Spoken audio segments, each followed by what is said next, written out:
ये खाली चॉकलेटी स्टार हैं सर वो के सार कौनो कहा के चूस जी सर चॉकलेटी स्टार भइल बा तो चूसवावत चल तू चॉकलेट भइल बा ए तरह चूसवावत चल चारू सदा बरत बाट।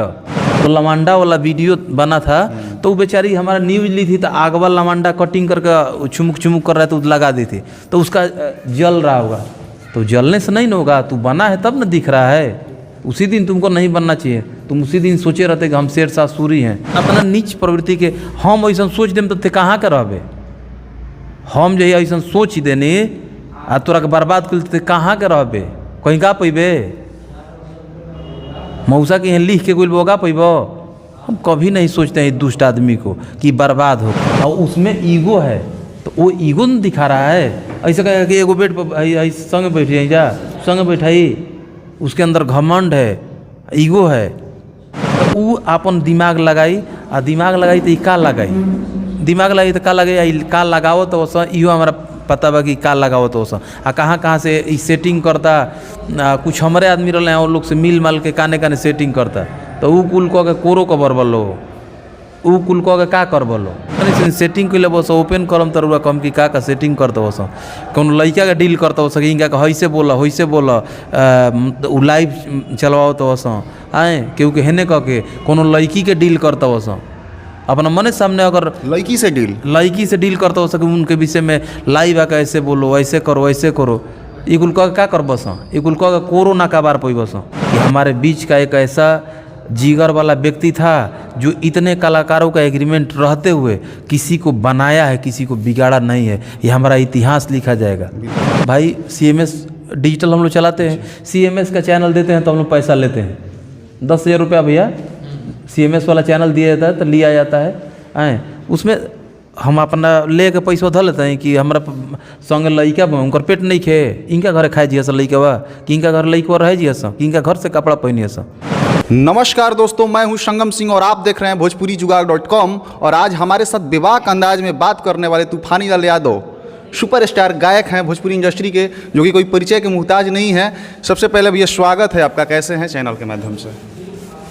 हम रौरो जुगाड़.com है नो जी, रौरा चैनल के माध्यम से जो भी देखा तो सब लोग प्रणाम करते हैं। नाम रौरा बड़ा अलग धल मेरू जी भैया, और वीडियो में तारीफे करब खाली नाम के नाम रौर बढ़िया बा जी। सबसे पहले भैया वो वीडियो शेक पे बानी कुछ नया साल जौन 2022 बा दिसंबर अभी महीना बरुए साल बीते वाला बा। नया साल में का धमाका करे वाला बनी, का बड़ा प्रोजेक्ट लेके आवे वाला बनी, सुनिया कुछ बड़ा लेके आवे वाला बनी? नया साल के हर बार हमनी के वीडियो वाला बढ़िया जी, ये सब पब्लिक भाई लोग हमारे जानता हूँ। नया साल के वीडियो बढ़िया वाला और ओकरा पहले 1-2 दिन में बहुत बड़ा एगो गाना डालते हैं, जब तूफानी म्यूजिक वर्ल्ड पाई ना तो चांदा पाई। बहुत बड़ा गाना बा, फैमिली ड्रामा हो तो वो अलग टाइप का आई, अलग टाइप के फील मिली और वो सब ओकर प्यार दुलर देम जा तूफानी म्यूजिक वर्ल्ड से जुड़ल हम जा।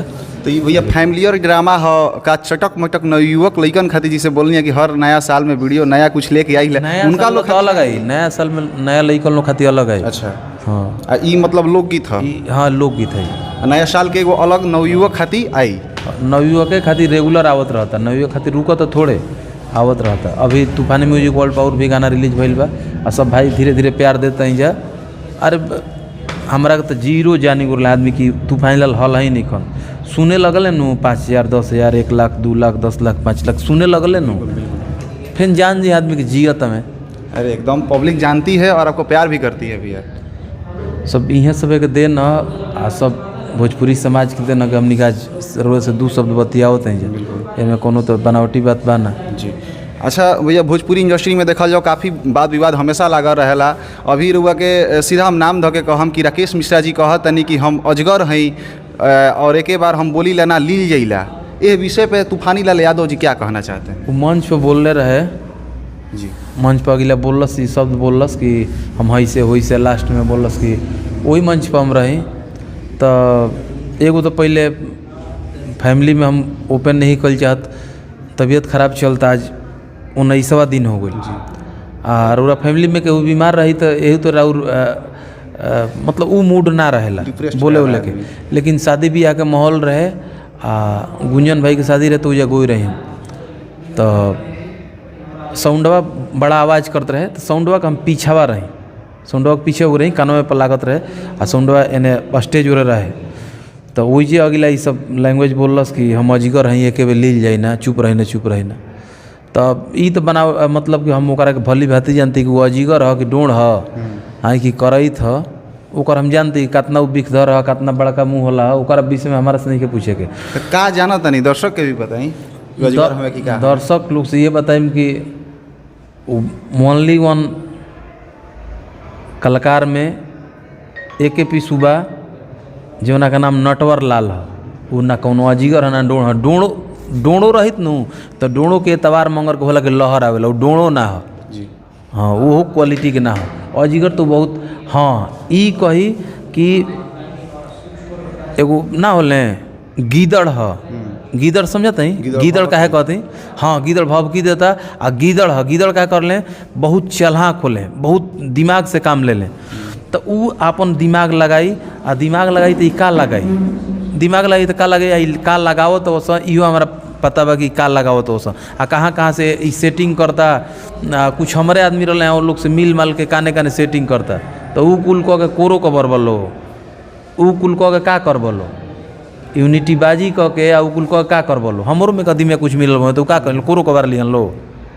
अच्छा तूफानी लाल यादव जब गलत नहीं है तो ये आप काहे कह रहे हैं भैया कि कोरो का बार मार ले ऐसा सेटिंग के लिए बस ओपन करम तरुआ कम की का सेटिंग करते बस कौन लड़का का डील करते बस इनका वैसे बोला उ लाइव चलवाओ तो बस आए क्योंकि हेने कह के कोनो लड़की के डील करते बस अपना मने सामने अगर लड़की से डील करते हो सके उनके विषय में लाइव आकर ऐसे बोलो ऐसे करो ये कुल कह क्या कर बस ये कुल कह कोरो ना का बार पई बस यूनिटी बनावत रह टेढ़ ना होई चुतिया कहीं। अभी हाल ही में भैया अपना नीच प्रवृत्ति के हम ऐसा सोच देम तो कहाँ के रहबे, हम जो ऐसा सोच देने आ तोरा के बर्बाद कर कहाँ के रहबे, कहीं का पैबे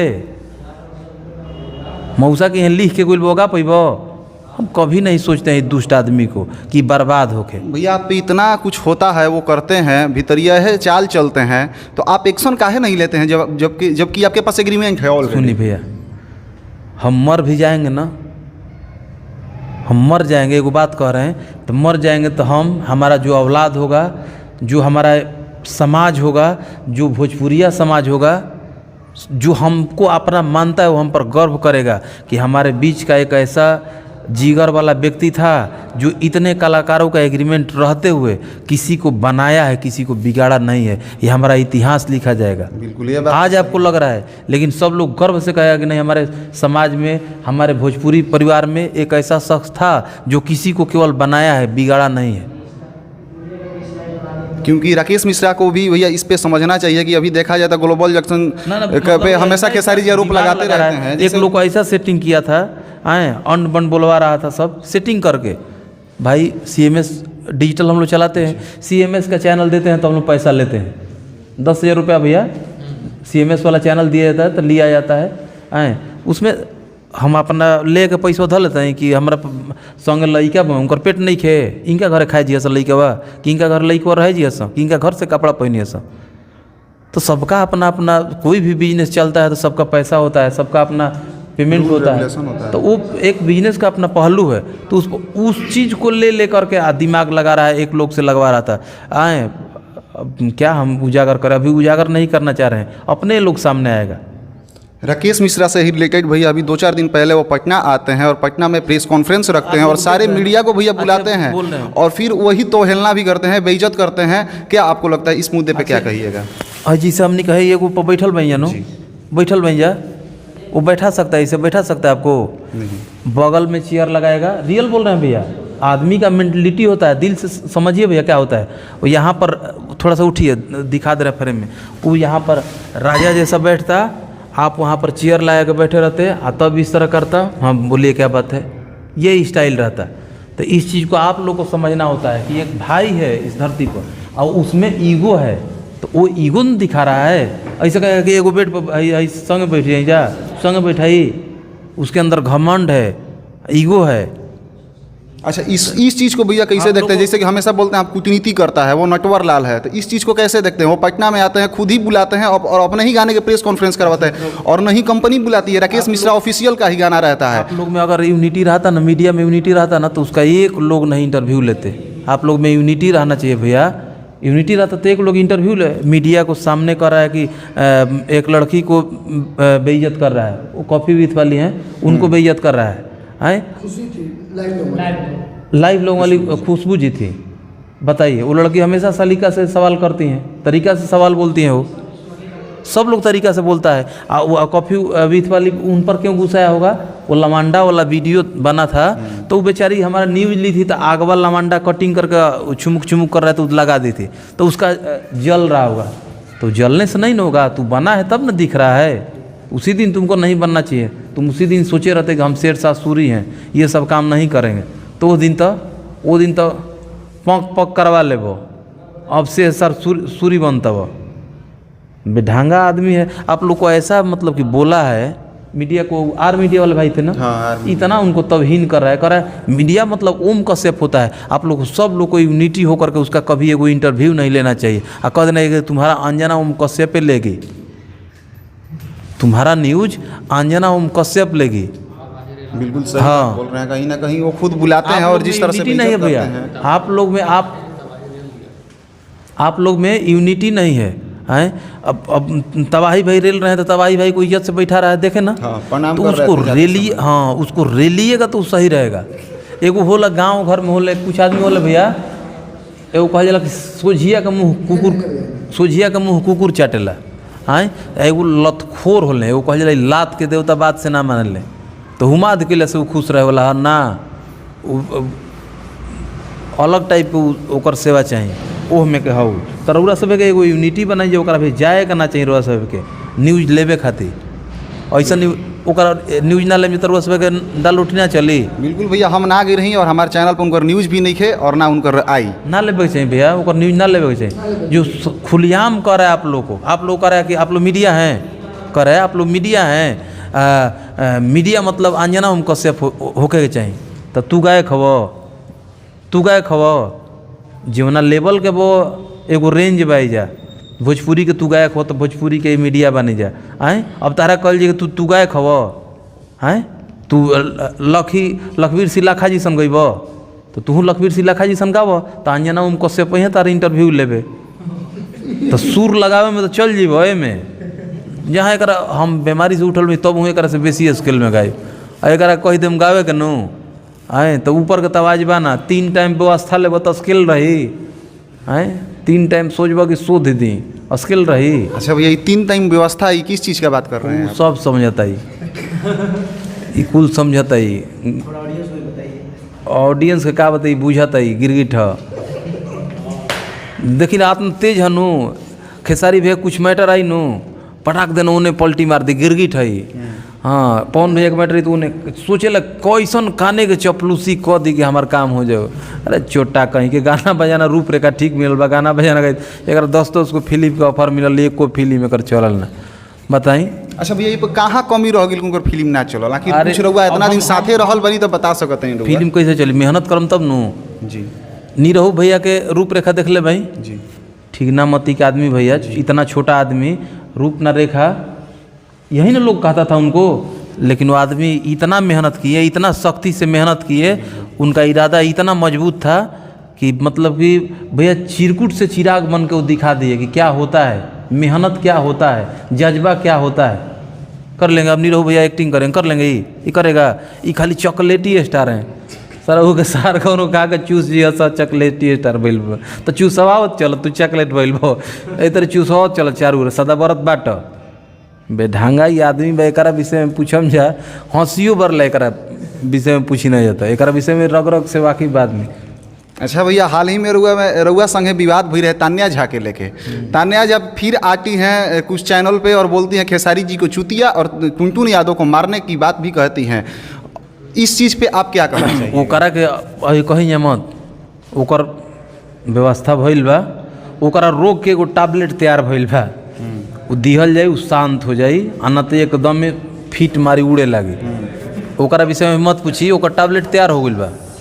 जल्द ओकर कैप्सूल आई वो ठीक हो जाई। तो तान्या जी कहीं ना कहीं आप देख रही हैं ना ये वीडियो, तो आपका टॉबलेट तैयार हो गया है और तूफानी लाल यादव जी बहुत जल्द लॉन्च करने वाले हैं, तो आप खाने के लिए तैयार रहिए। टुनटुन लाल के गरिया देती है, खेसारी लाल गरिया देती है, खेसारी लाल हलुआ पुड़िया में रे प्रधान गरिया दिले उतना आगे पवन भैया खेसारी भैया केहू 100 में गरिया तो बोल देला वो कुल बड़े में ऊपर से पसीना नीचे ना आवेला, नीचे का पसीना तार ऊपर चढ़े लगी ना चढ़ लगी तो केहू केहू कुछ बोल देता अपना स्टारडम खातिर, लेकिन वो लोग कितना मेहनत करके आगे बढ़ल बोल लो वो लोग जानता हूँ। चलिए, तो ये थे हमारे साथ तूफानी लाल यादव जी जो कि बहुत जल्दी बड़ा धमाका करने वाले हैं और एक टॉबलेट लेके आने वाले हैं, वो भी तान्या झा के लिए। तो आप सब हमारे चैनल के साथ ऐसे ही बने रहिए नेक्स्ट अपडेट पाने के लिए। जय हो।